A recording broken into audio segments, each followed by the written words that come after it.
The year was 1995. Yellowstone National Park stood silent, too silent. No howl rose above the wind, no paw prints marked the fresh snow. For 70 long years, the wolf had been gone, hunted, trapped, erased from the land she once ruled. And without her, the valley was slowly dying. Elk wandered in thousands, fearless. They stripped the young willow and aspen bare until the riverbanks crumbled and the streams ran straight and lifeless. Beavers vanished. Songbirds had no place to nest. Even the mighty cottonwoods stopped growing tall. The great wilderness of Yellowstone had lost its heartbeat. But far to the north, in the frozen forests of Canada, a single pair of golden eyes was about to change everything. Her name was Echo, a powerful gray she-wolf, strong and wild, captured with her mate in the wilds of Alberta. Scientists had chosen her family carefully, the best bloodlines, the strongest survivors. They flew themselves in wooden crates, hearts pounding against the wood. When the gate finally opened in the heart of Yellowstone, Echo stepped into a new world. The air smelled different. The mountains felt sharper. She lifted her muzzle and tested the wind. No familiar pack scent, no answering howl, just endless space and the distant bugle of elk that had never known fear. She and her mate stood side by side on the snowy ridge. 2 wolves against 2 million acres of empty wilderness. But Echo was not afraid. She was ready. Winter came fast and cruel that first year. Deep snow buried the valleys. Winds howled through Lamar Canyon like angry spirits. Echo's mate was strong, but the land was unforgiving. Prey was everywhere, yet so were dangers.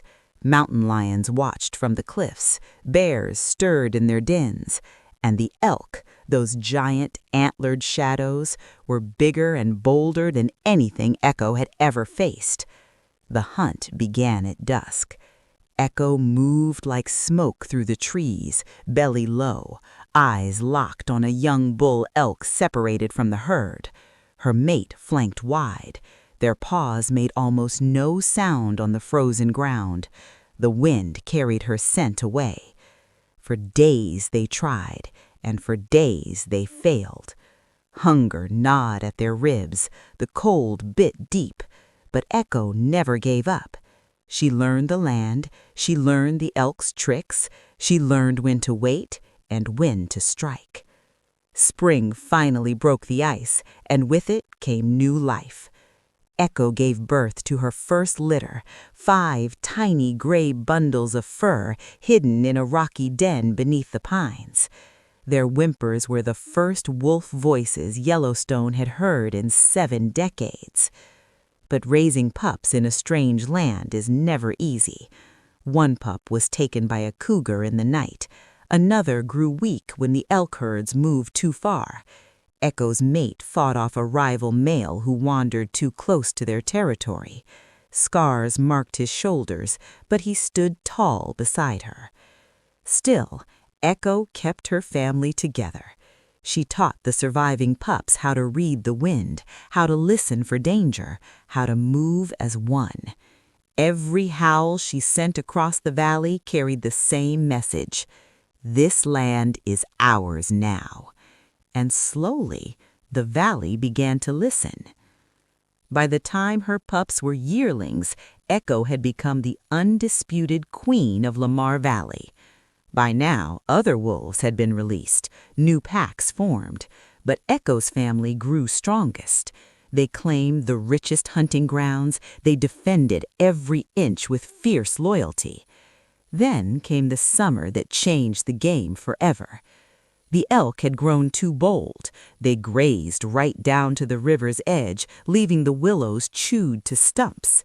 Echo watched from a high ridge as the land suffered. One evening, she led her pack down into the valley at twilight. The air was thick with the scent of sage and river water. The herd was massive, hundreds of elk feeding without a care. Echo gave the signal with a single look. The pack spread out like shadows. The hunt began. This time, the elk ran, really ran. For the first time in 70 years, they felt the ancient fear that had shaped them. They scattered into the trees. They left the open riverbanks. They moved higher into the hills where the grass was thinner. Year after year, Echo's pack grew. More pups, more hunters, more howls ringing through the valley every dawn and every dusk. The elk learned quickly. They stopped lingering in the open meadows. They moved constantly, always watching, always listening. The pressure on the land eased.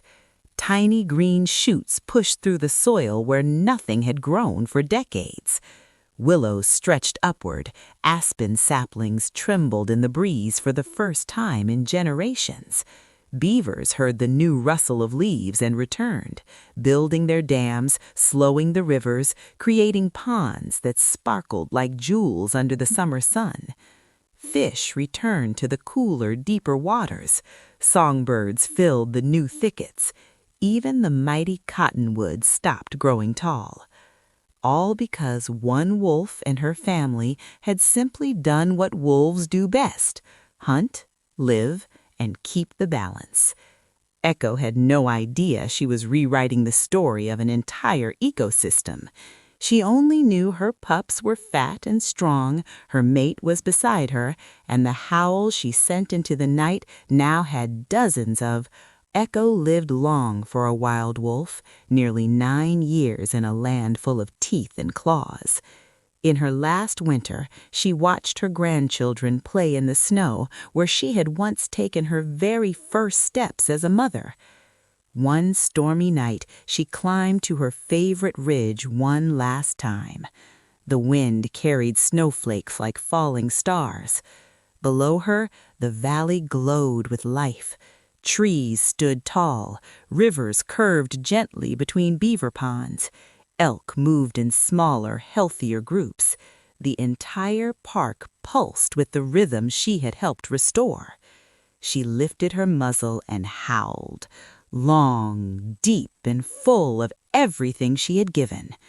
Her family answered from every direction. Then she lay down in the snow, closed her golden eyes, and let the wild take her home. But her story did not end with her. Today, when you walk through Yellowstone, you walk through Echo's legacy. The rivers wind again. The trees reach for the sky. Beavers slap their tails in ponds that didn't exist 30 years ago. Wolves howl every night, not just one pack, but dozens. One wolf, just one family. One simple act of returning to where she belonged changed an entire ecosystem forever. Nature is not a machine we can take apart and still expect to run. It is a living web. Remove one thread, the wolf, and the whole fabric begins to unravel. Bring her back, and the web weaves itself strong again. So the next time you hear a wolf howl echoing across Lamar Valley, listen closely. That voice is more than just a sound in the dark. It is the sound of a wild heart that refused to stay silent. It is the sound of Yellowstone, reborn. And it all started with one wolf who simply came home. Thank you for watching. If this story touched you, hit that like button, subscribe, and let me know in the comments which Yellowstone wolf story should we tell next. Until the next howl, stay wild.